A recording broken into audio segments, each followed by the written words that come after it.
Rise the lord. ప్రతిరోజు అనుదిన వాక్యం ద్వారా మీరెంతగానో బలపడుతున్నారని నేను ఆశిస్తున్నాను. అలాగే మీరు కనుక మన యూట్యూబ్ ఛానల్ని క్రొత్తగా వీక్షిస్తున్నట్లయితే మన యూట్యూబ్ ఛానల్ని సబ్స్క్రైబ్ చేయండి, ఇతరులకు షేర్ చేయండి.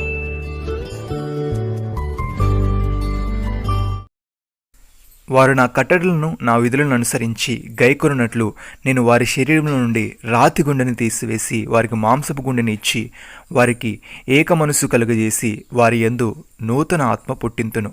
యెహెజ్కేలు గ్రంథము 11వ అధ్యాయము 19వ వచనము. దేవుడి విధంగా అంటున్నాడు, ఇదిగో నేను ఇజ్రాయేలు వారితోనూ యూదా వారితోనూ క్రొత్త నిబంధన చేయ దినములు వచ్చుచున్నవి. ఇదే యెహోవా వాక్కు. అది ఐగుప్తుల నుండి వారికి రప్పించుటకై నేను వారి చేయి పట్టుకునిన దినమున వారి పితరులతో నేను చేసిన నిబంధన వంటిది కాదు. నేను వారి పెనిమిటినైనను వారి ఆ నిబంధన భంగము చేసుకునిరి. ఇదే యెహోవా వాక్కు. ఆ దినములైన తర్వాత నేను ఇజ్రాయేలు వారితోనూ యూదా వారితోనూ చేయబో నిబంధన ఇదే. వారి మనసులలో నా ధర్మవిధి ఉంచెదను, వారి హృదయం మీద దాన్ని వ్రాసెదను. ఇదే యెహోవా వాక్కు. నేను వారికి దేవుడనై ఉందును, వారు నాకు జనులగుదురు. వారు మరి ఎన్నడూను యెహోవాను గూర్చి బోధనొందుదుమని తమ పొరుగువానికి కానీ తమ సహోదరులకు కానీ ఉపదేశము చేయరు. నేను వారి దోషములను క్షమించి వారి పాపములను ఇకను ఎన్నటికి జ్ఞాపకము చేసుకున్నాను గనుక అల్పులేమి ఘనులేమి అందరూ నన్ను ఎరుగుదురు. ఇదే యెహోవా వాక్కు. సహోదరి సహోదరులారా, శరీరం ఒకటే, ఆత్మయు ఒకటే. ఆ ప్రకారమే మీ పిలుపు విషయమైన ఒకటే నిరీక్షణ ఎందుకు పిలువబడతారు. ప్రభువు ఒక్కడే, విశ్వాసం ఒకటే, బాప్తిసం ఒకటే, అందరికీ తండ్రిన దేవుడు ఒకడే. ఆయన అందరికీ పైగా ఉన్నవాడై అందరిలోనూ వ్యాపించి అందరిలో ఉన్నాడు.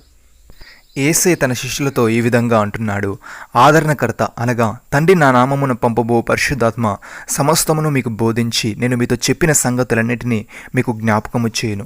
శాంతి మీకు అనుగ్రహించి వెళ్ళుచున్నాను, నా శాంతినే మీకు అనుగ్రహించుచున్నాను. లోకమిచ్చినట్లుగా నేను మీకు అనుగ్రహించటం లేదు. మీ హృదయములను కలవరపడనీకుడి, వెరవనీకుడి. నేను వెళ్ళి మీ ఎదుకు వచ్చేదనని మీతో చెప్పిన మాట మీరు వింటిరి కదా. తండ్రి నాకంటే గొప్పవాడు గనుక మీరు నన్ను ప్రేమించినట్లా నేను తండ్రి వద్దకు వెళ్ళొచ్చునని మీరు సంతోషింతురు.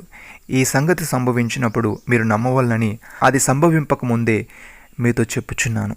సహోదరి సహోదరులారా, మీరు క్రీస్తుతో కూడా లేపబడిన వారైతే పైనున్న వాటిని వెదకుడి. అక్కడ క్రీస్తు దేవుని కుడి పార్శ్వమును కూర్చుండి ఉన్నాడు. పైనున్న వాటి మీదే కానీ భూ సంబంధమైన వాటి మీద మనసు పెట్టుకునకుడి. ఏలయనగా మీరు మృతి పొందుదిరి, మీ జీవము క్రీస్తుతో కూడా దేవుని యందు దాచబడి ఉన్నది. మనకు జీవమైన క్రీస్తు ప్రత్యక్షమైనప్పుడు మీరును ఆయనతో కూడా మహిమయందు ప్రత్యక్షపరచబడుదురు.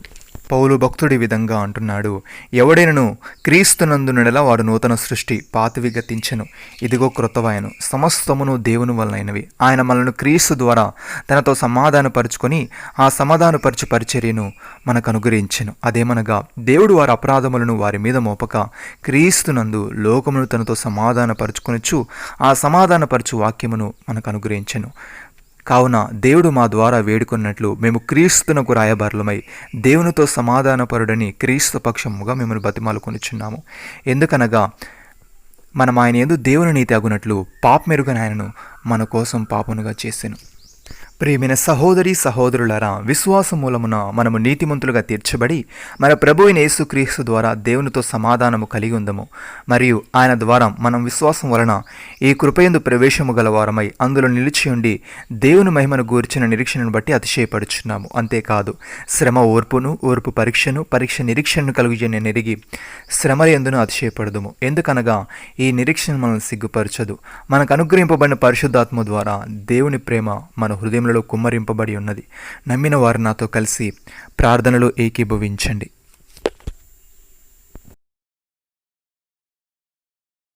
మమ్మల్ని మికిలిగా ప్రేమిస్తున్న మా ప్రియ పరలోకపు తండ్రి, మీరు మాకు ఇచ్చిన ఈ వాగ్దానాన్ని బట్టి మీకు స్తోత్రములు.